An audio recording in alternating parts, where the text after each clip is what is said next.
Your VLOOKUP might be lying to you right now. One tiny missing argument makes it return wrong data with zero warning. Here is the 60-second fix that saves your reports. When you skip the last argument, VLOOKUP uses approximate match. It grabs the closest value it finds, not the exact one. Your report looks fine, but the numbers are quietly wrong. Here is a price list. We want the price for product code B205. Click the empty results cell. Watch what happens when the lookup is missing its final argument. The fix is one word, add false as the fourth argument. False tells Excel to find the exact match only and to show an error instead of silently guessing the closest value.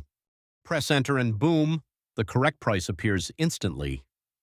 With false in place, every lookup is guaranteed exact. No more hunting through reports wondering why totals do not add up. You just fixed hours of future debugging with one word. Most Excel users still ship broken lookups every week. Subscribe now. I drop a report saving Excel trick like this every single day.